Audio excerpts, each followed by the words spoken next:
الحمد للہ وکفا والصلاة والسلام علی عباده الذین اصطفى خصوصاً علی افضلهم وخاتم النبیین محمد الامین وعلی آلہ وصحبہ اجمعین. اما بعد فقد قال اللہ تبارک وتعالی کما ورد فی سورۃ الجمعہ: اعوذ باللہ من الشیطان الرجیم بسم اللہ الرحمن الرحیم. مثل الذین حملوا التوراة ثم لم يحملوها كمثل الحمار يحمل اسفارا بئس مثل القوم الذین كذبوا بآیات اللہ واللہ لا يهدی القوم الظالمین. قل یا ایھا الذین ھادوا ان زعمتم انکم اولیاء للہ من دون الناس فتمنوا الموت ان کنتم صادقین ولا يتمنونه ابدا بما قدمت ایدیہم واللہ علیم بالظالمین. قل ان الموت الذی تفرون منہ فانہ ملاقیکم ثم تردون الى عالم الغیب والشہادۃ فینبئکم بما کنتم تعملون. صدق اللہ العظیم. رب اشرح لی صدری ویسر لی امری واحلل عقدۃ من لسانی یفقہوا قولی. اللہم ربنا الہمنا رشدنا واعذنا من شرور انفسنا. اللہم ارنا الحق حقا وارزقنا اتباعہ وارنا الباطل باطلا وارزقنا اجتنابہ. اللہم وفقنا لما تحب وترضى آمین یا رب العالمین. سورہ صف اور سورہ جمعہ کے مابین جوڑے ہونے کا جو تعلق ہے، نسبت ہے، اس کے ضمن میں دو باتیں تو اس سے پہلے میں بیان کر چکا ہوں. ایک تو بہت ہی صریح جو کہ لفظی ہے، ظاہری ہے، کہ سورہ صف کا آغاز ہوا سبح للہ ما فی السماوات و ما فی الارض، اور سورہ جمعہ کا آغاز ہوا یسبح للہ ما فی السماوات و ما فی الارض. ایک فعل ماضی ہو گیا، دوسرا فعل مضارع ہے، اور فعل مضارع میں آپ کو معلوم ہے کہ عربی میں حال اور مستقبل دونوں جمع ہوتے ہیں، تو گویا کہ کل زمان کا احاطہ کر لیا دونوں صورتوں نے. دوسری بات جو معنوی ہے کہ مرکزی مضمون سورہ صف کا کیا ہے؟ نبی اکرم صلی اللہ علیہ وسلم کا مقصد بعثت. هو الذی ارسل رسولہ بالہدی ودین الحق لیظہرہ علی الدین کلہ. اب ظاہر بات ہے کہ یہ مقصد بعثت، اور اس کے لیے پھر دعوت جہاد و قتال. اللہ کی راہ میں جہاد کرو، اور قتال کی نوبت آئے تو قتال کرو، نقد جان ہتھیلی پر رکھ کر حاضر ہو جاؤ. یہ مضمون ہے سورہ صف کا. سورہ جمعہ میں مرکزی مضمون کیا ہے؟ اس جہاد و قتال کے لیے انسان کیسے فراہم کیے جائیں، کہاں سے ملیں گے، دستیاب ہوں گے، پھر انہیں کیسے تیار کیا جائے، ان کی تربیت کیسے ہو. یہ مرکزی مضمون ہے سورہ جمعہ کا. هو الذی بعث فی الامیین رسولا منہم یتلو علیہم آیاتہ ویزکیہم ویعلمہم الکتاب والحکمہ. ان چار چیزوں پر تفصیل سے گفتگو ہو چکی ہے. اس کے بعد مزید ایک مضمون جو آ چکا ہے وہ یہ ہے کہ اس امت مسلمہ کی تشکیل کیسے ہوئی ہے. اس کے دو حصے ہیں. ایک اس کا نیوکلیس ہے، مرکز ہے، وہ امیین بنو اسماعیل، لیکن پھر مختلف قوموں اور مختلف جو ہے نسلوں کے لوگ اس کے گرد دائروں کے اندر آتے چلے جا رہے ہیں. یہ ہے آخرین، دوسرے. اگرچہ معنوی اعتبار سے وہ انہی میں شامل ہیں، امیین میں اور آخرین میں معنوی اعتبار سے کوئی فرق نہیں ہے، لیکن ظاہر بات ہے کہ امیین کو یہ بہت بڑی فضیلت حاصل ہے کہ ایک تو حضور خود ان میں سے تھے، نبی یہ امی تھے، اور نمبر دو یہ کہ ان کی زبان میں اللہ تعالیٰ کا آخری کلام آیا. اب اس کے بعد آج تیسری مشابہت نوٹ کیجئے. سورہ صف میں بھی جو دوسرا حصہ تھا 4 آیات کا، ان میں سابق امت مسلمہ یعنی یہود ان کے کردار کو بطور نشان عبرت سامنے لایا گیا کہ اے مسلمانوں کہیں ایسا نہ ہو کہ تم بھی انہی کے نقش قدم پر چلو۔ انہیں جب حضرت موسیٰ علیہ السلام نے دعوت دی، دعوت قتال، تو انہوں نے کوڑا جواب دے دیا، فَاذْهَبْ أَنْتَ وَرَبُّكَ فَقَاتِلَا إِنَّا هَاهُنَا قَاعِدُونَ۔ چنانچہ وہاں پہ فرمایا گیا وَإِذْ قَالَ مُوسَىٰ لِقَوْمِهِ يَا قَوْمِ لِمَ تُؤْذُونَنِي وَقَدْ تَعْلَمُونَ أَنِّي رَسُولُ اللَّهِ إِلَيْكُمْ فَلَمَّا زَاغُوا أَزَاغَ اللَّهُ قُلُوبَهُمْ وَاللَّهُ لَا يَهْدِي الْقَوْمَ الْفَاسِقِينَ۔ پھر حضرت عیسیٰ کے ساتھ ان کا جو رویہ رہا، پھر حضور کے ساتھ جو رویہ رہا، تو ایک مفصل یوں سمجھیے کہ فرد جرم ان پر عائد کی گئی، لیکن در حقیقت یہ فرد جرم تو سورہ بقرہ میں ہے، بڑی تفصیل سے 10 رکوع ہے پورے مکمل۔ یہاں صرف اس اعتبار سے ہے کہ مسلمانوں تمہارے لیے یہ نشان عبرت ہے، دیکھو کہیں ایسا نہ ہو کہ یہی حشر تمہارا بھی ہو جائے۔ اسی طریقے سے سورہ جمعہ میں بھی جو دوسرا حصہ ہے 4 آیات پر مشتمل، اس میں یہود کو، سابقہ امت مسلمہ کو پھر ایک نشان عبرت کے طور پر لایا گیا۔ یہاں کس اعتبار سے؟ دیکھیے، جب حضور کی بعثت امیین میں سے ہوئی اور امیین کی زبان میں اللہ کا آخری کلام نازل ہو گیا، لیکن حضور کی بعثت آخرین کے لیے بھی ہے، تمام انسانوں کے لیے ہے، روئے ارضی کے تمام انسان اور تا قیامت آنے والے تمام انسانوں کی طرف حضور کو نبی بنا کر بھیجا گیا۔ اور اس کا طریقہ اب کیا تھا کہ جو کتاب نازل ہوئی محمد پر صلی اللہ علیہ وسلم، جس کے ذریعے سے آپ نے لوگوں کو کھینچا، پھر لوگوں کے دلوں میں ایمان پیدا کیا، پھر ان کا تزکیہ کیا، پھر انہیں شریعت کی تعلیم دی، اور آخر میں حکمت کی تعلیم دی، ان چاروں چیزوں کا مجموعہ جو قرآن مجید ہے وہ اب وراثت کے طور پر منتقل کر دیا گیا امت محمد کو صلی اللہ علیہ وسلم۔ اب ان کے ذمہ لگا دیا گیا کہ اس قرآن کا حق ادا کرو۔ یہ قرآن پوری نوع انسانی کی ہدایت کے لیے نازل ہوا ہے، اب اسے ان تک پہنچانا، انہیں سمجھانا، ان کے لیے اس کی وضاحت کرنا، پھر یہ کہ اس پر خود عمل کرنا، عمل کی دعوت دینا، پھر یہ کہ اس نے جو نظام تمہیں دیا ہے اس نظام کو قائم کر کے دکھانا تاکہ ایک ماڈل سامنے رہے نوع انسانی کے، یہ تمہاری ذمہ داری ہے۔ اس کام کے لیے اب بنی اسرائیل کا حوالہ دیا گیا۔ دیکھو، تم سے پہلے بھی ایک امت تھی، وہ موسیٰ کی امت تھی، تم محمد کی امت ہو صلی اللہ علیہ وسلم وعلیہ الصلاۃ والسلام۔ تمہیں قرآن دیا گیا، انہیں تورات دی گئی، اور رسول کی وراثت کتاب ہی ہوتی ہے۔ نحن معاشر الانبیاء لا نرث ولا نورث، حضور نے فرمایا کہ ہم جو انبیاء کی جماعت ہیں، ہمیں نہ تو کوئی وراثت ملتی ہے اپنے باپ دادا سے، نہ ہی ہماری کوئی وراثت منتقل ہوتی ہے، مادی وراثت ہماری نسل کے اندر۔ ہماری وراثت تو اللہ کی کتاب ہوتی ہے۔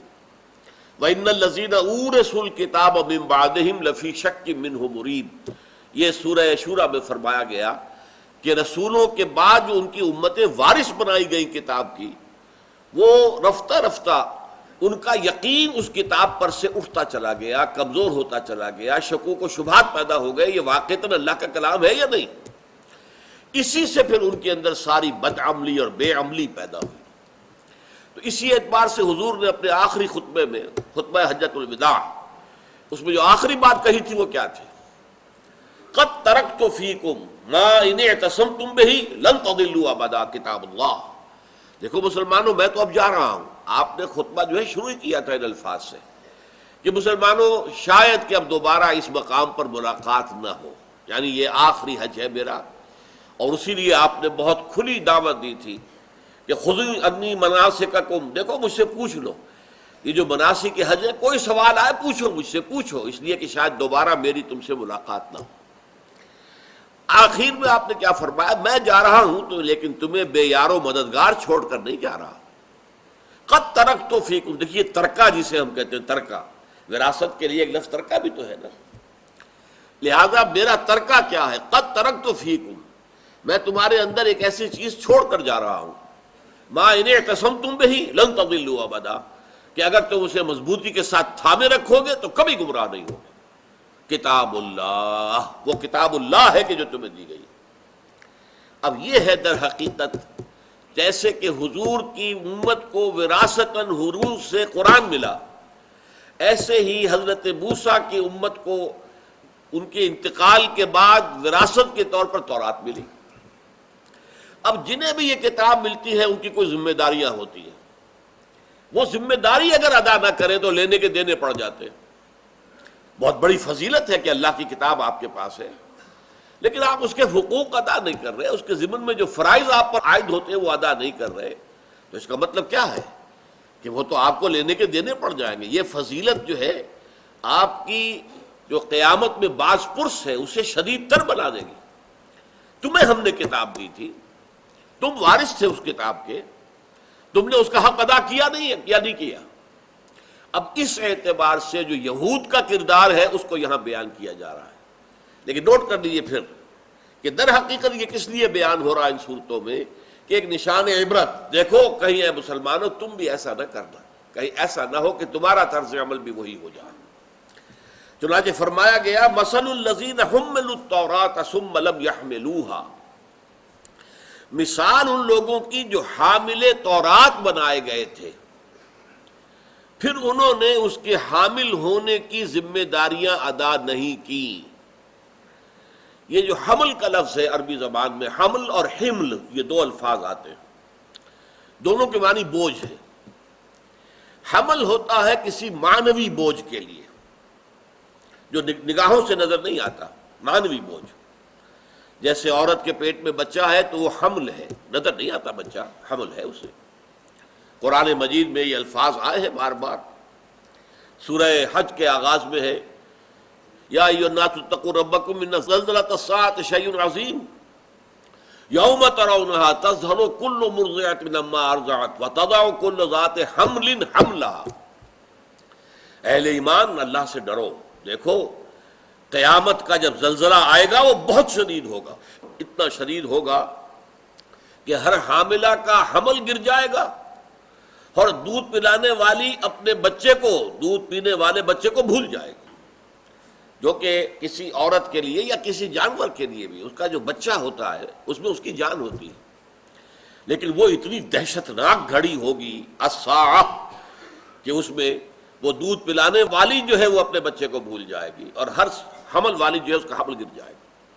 تو حمل بھی بوجھ کو کہتے ہیں، اور حمل بھی جو ہے وہ بوجھ کے لیے آتا ہے، جیسا سورہ یوسف میں آیا حمل و بعیر، جب حضرت یوسف علیہ السلام نے اللہ تعالیٰ کی رہنمائی میں ایک ہیلا کیا اور اپنے بھائی بنیامین کا جو بھی بورا تھا اس کے اندر آپ کے ملازموں نے جو ایک پیمانہ تھا یا شراب پینے کا پیالہ تھا بادشاہ کا وہ رکھ دیا۔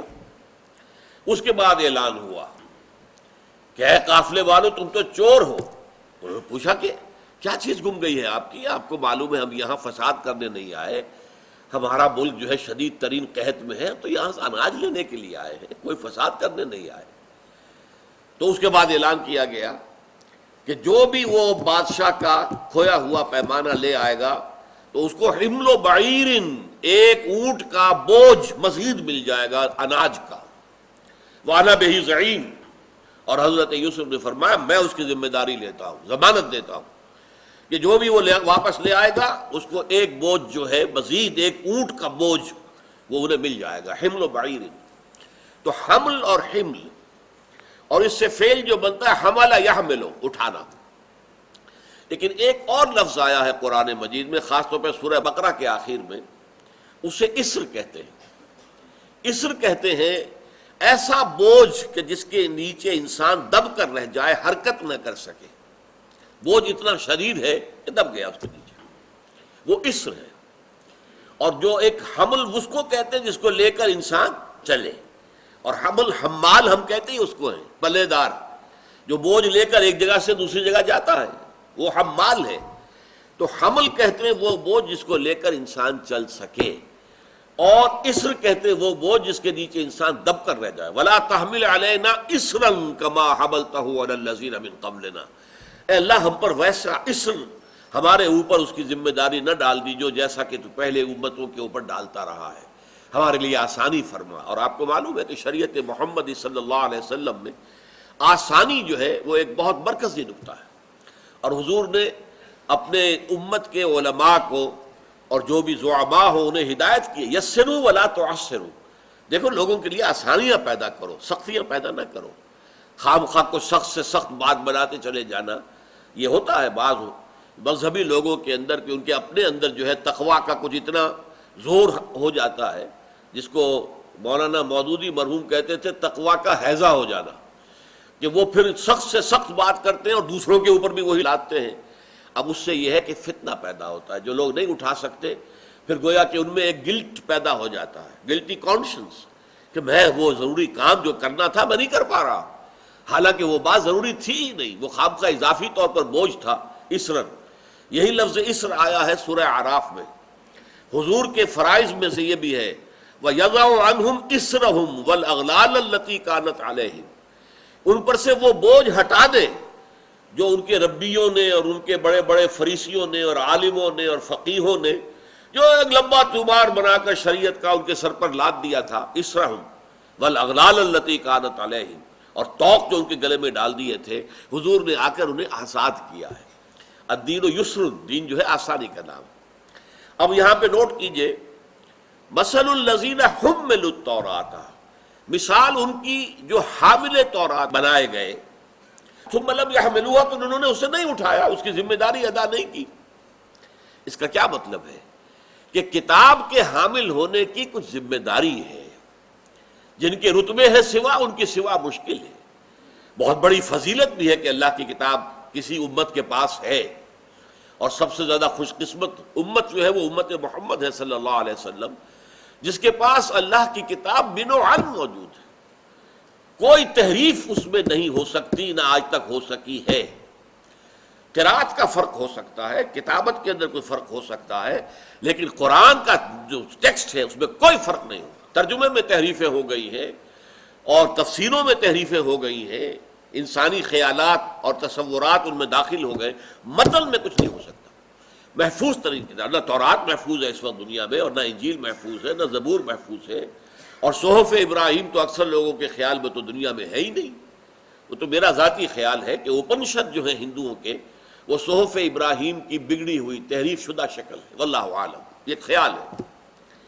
مثل الذین حملوا التوراۃ ثم لم یحملوها، مثال ان لوگوں کی جو حامل تورات بنائے گئے، اور حمل میں آپ کو بتا چکا ہوں، بوجھ لے کر کہیں جانا، یعنی جو وارث بنے ان کا فرض یہ تھا کہ وہ کتاب کو دوسروں تک منتقل کریں، اسے پہنچائیں، اس کے حق تبلیغ ادا کریں، اس کا حق تعلیم ادا کریں، اس کا حق تبیین ادا کریں، یہ ان کی ذمہ داری تھی۔ چنانچہ سورہ آل عمران کی آیت نمبر 187 میں فرمایا گیا وَإِذْ أَخَذَ اللَّهُ مِيثَاقَ الَّذِينَ أُوتُوا الْكِتَابَ، اور یاد کرو جبکہ اللہ نے عہد لے لیا تھا ان سے جنہیں کتاب دی گئی تھی، تورات دی گئی تھی، لَتُبَيِّنُنَّهُ لِلنَّاسِ وَلَا تَكْتُمُونَهُ، تم لازماً اسے لوگوں کے سامنے واضح کرو گے، بیان کرو گے، عام کرو گے، اسے چھپاؤ گے نہیں۔ فَنَبَذُوهُ وَرَاءَ ظُهُورِهِمْ، تو انہوں نے جو اپنا میثاق تھا، اللہ سے معاہدہ تھا، اس کو اپنی پیٹھوں کے پیچھے پھینک دیا، وَشَرَوْا بِهِ ثَمَنًا قَلِيلًا، اور کچھ حقیر سی قیمت حاصل کر دی، یعنی فتوے دیے غلط، اصل تورات کو چھپائے رکھا۔ تمہیں تورات سے کیا لینا ہے، ہم سے فتویٰ مانگو نا۔ آج ایک بہت بڑی تحریک اور جماعت یہی کہتی ہے تم قرآن مت پڑھو، بس صرف پڑھو ناظرہ اور پڑھ کے ثواب لے لو، بس باقی ہم سے پوچھو، فتویٰ ہم دیں گے، علماء موجود ہیں، مفتی موجود ہیں، فتویٰ ہم دیں گے۔ تم نے ترجمے سے پڑھا یا ترجمہ کیا یا خود ترجمے کی کوشش کی، تم گمراہ ہو جاؤ گے۔ یہ آج کی ایک بہت بڑی تحریک اور جماعت کا، اور عام طور پر بھی علماء کا خیال ہے کہ عام آدمی کو جب تک کہ وہ 16 برس کی تعلیم حاصل نہ کرے، چٹائی توڑ، اس وقت تک اسے قرآن مجید کا ترجمہ جو ہے وہ نہیں پڑھنا چاہیے، اس سے اس کے گمراہ ہونے کا اندیشہ ہے۔ تو یہاں یہ قرآن کہہ رہا ہے کہ تم چھپاؤ گے نہیں کتاب کو، کہ بس وہ تو ہمارا ہی پریروگیٹو ہے، ہم جو چاہیں جس طریقے سے ہم اس کو پڑھیں گے، تمہیں فتویٰ بتا دیں گے، بس یہ حرام ہے، یہ حلال ہے، اور اس فتوے کے عوض پھر پیسے لیں گے، نذرانے ہوں گے۔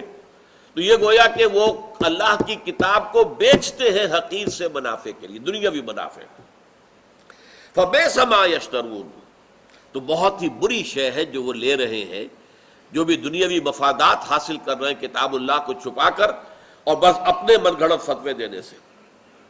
اب آپ نوٹ کیجئے کہ یہ تھی بنی اسرائیل کی ذمہ داری، حالانکہ بنی اسرائیل کے لیے یہ ذمہ داری صرف بنی اسرائیل کے لیے تھی، باقی جنٹائلز یا گوئمز یا باقی پوری دنیا کے لیے حضرت موسیٰ رسول نہیں تھے، نہ تورات ان کے لیے اتری تھی، یہ تو در حقیقت صرف بنی اسرائیل کے لیے تھی۔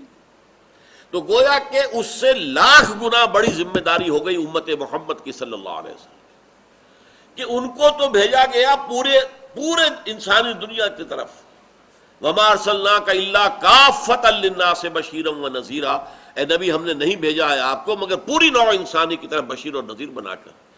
گویا کہ امت محمد صلی اللہ علیہ وسلم کی ذمہ داری تو پوری انسانیت تک قرآن کو پہنچانا ہے۔ اب اگر وہ قرآن کو خود نہ پڑھیں گے تو کیا پہنچائیں گے، نہ سمجھیں گے تو کیا سمجھائیں گے، خود عمل نہیں کریں گے تو دوسروں کو کیسے دعوت دیں گے، خود قرآن کا نظام قائم نہیں کریں گے تو کیسے دوسروں سے کہیں گے کہ اس نظام کو قائم کرو۔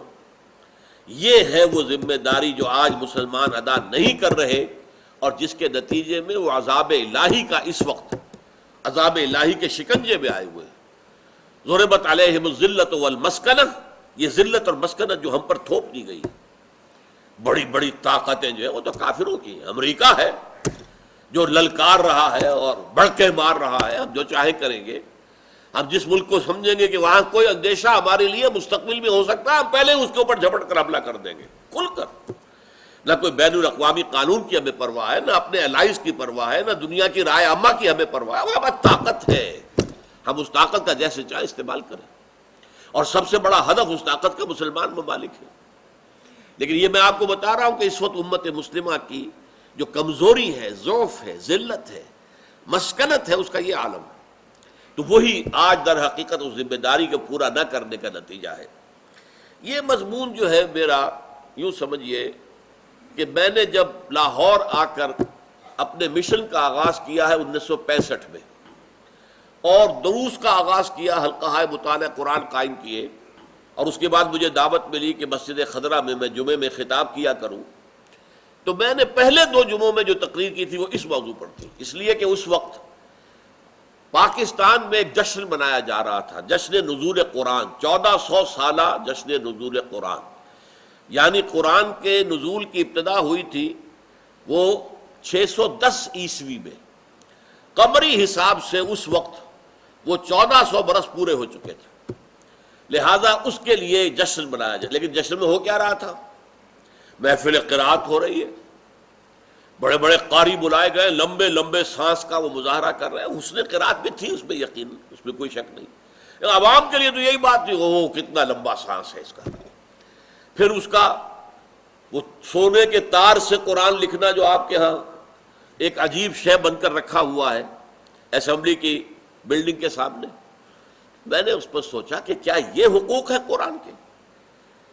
قرآن کے یہ حقوق تو صحابہ نے نہیں سمجھے تھے، قرآن کے یہ حقوق تو حضور نے نہیں سکھائے تھے، قرآن کے حقوق تو کچھ اور تھے، وہ کیا تھے؟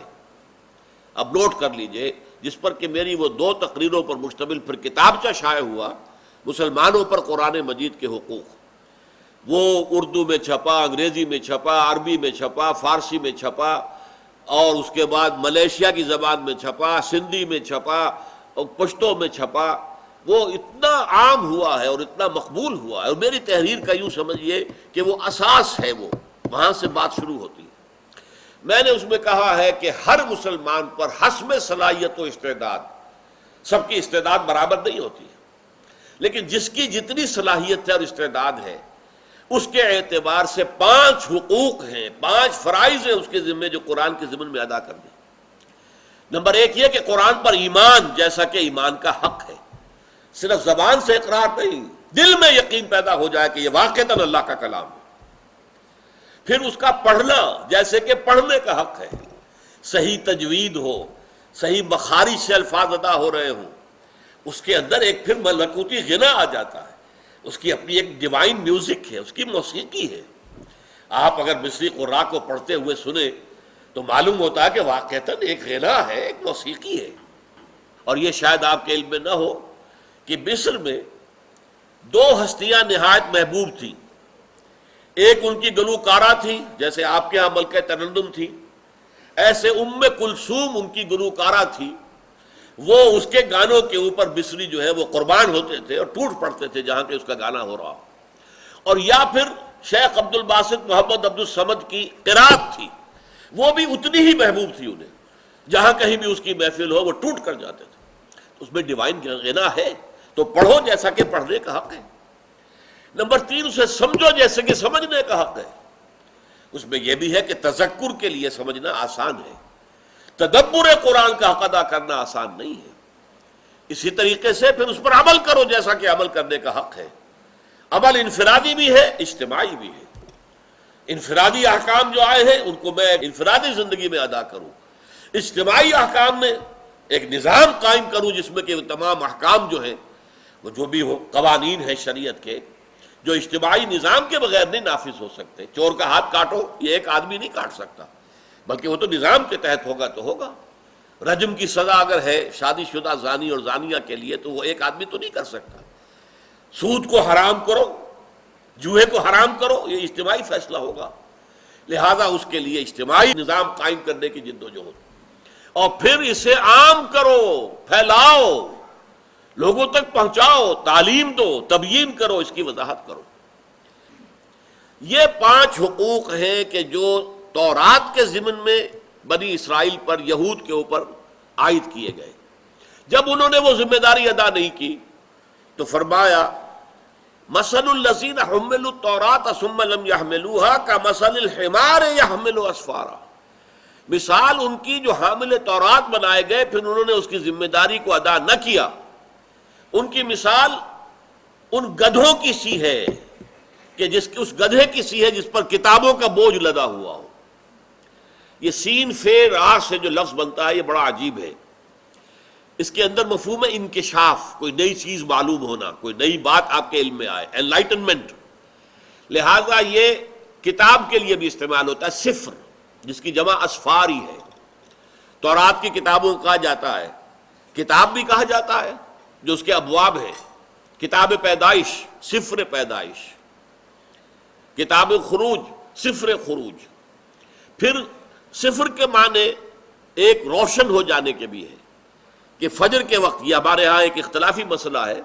اہل حدیث حضرات جو ہے ان کا موقف یہ ہے کہ فجر کی نماز ایسے ادا کرنی چاہیے کہ ابھی اندھیرا ہو، اس کو کہتے ہیں غلس میں ادا کرنی چاہیے. لیکن ہمارے حنفی جو ہے وہ کہتے ہیں کہ نہیں، اسفار میں ادا کرنی چاہیے. سورج طلوع تو نہ ہو لیکن اس سے پہلے اس کی کچھ روشنی ہو جائے. تو سفر کے معنی روشنی بھی ہے، اس کے معنی کتاب بھی ہے، اس کے معنی سفر جو ہے، کیونکہ آپ سفر کرتے ہیں تو نئے حقائق آپ کو معلوم ہوتے ہیں. آپ دنیا کے دوسرے ملک میں گئے ہیں تو آپ کو جا کے معلوم ہوا کہ وہاں کے کیا تمدن ہے، کیا تہذیب ہے، لوگوں کا کیسے رہن سہن ہے، وہ آپ کے پہلے علم میں تو نہیں تھا. تو اس میں اعتبار سے کتابوں کو بھی سفر کہا گیا. تو ایک گدھا ہے جس کے اوپر کتابوں کا بوجھ لدا ہوا ہے. یہ مثال ہے اس قوم کی جو اللہ کی کتاب کی حامل بنائے جائے اور پھر وہ اس کا ذمہ داری ادا نہ کرے. جس کو کہا ہے فارسی میں کہ نہ محقق شدی نہ دانش مند، 4 پائے برو کتابیں چند. تم نہ تو پڑھ لکھ کر محقق بن سکے، نہ دانش تمہاری جو ہے تمہاری حکمت حاصل ہو سکی تمہیں، بلکہ تمہاری حیثیت اس 4 پائے کی ہے، چار پاؤں پر چلنے والا 4 پایا جس کے اوپر کتابوں کا بوجھ لگا ہوا ہے. تو بئس مثل القوم الذین کذبوا بآیات اللہ. بری ہے مثال ان لوگوں کی جنہوں نے اللہ کی آیات کو جھٹلایا. واللہ لا یہدی القوم الظالمین. اور دیکھو اللہ تعالی ظالموں کو زبردستی ہدایت نہیں دیتا. بارک اللہ لی ولکم فی القرآن العظیم ونفعنی وإیاکم بالآیات والذکر الحکیم.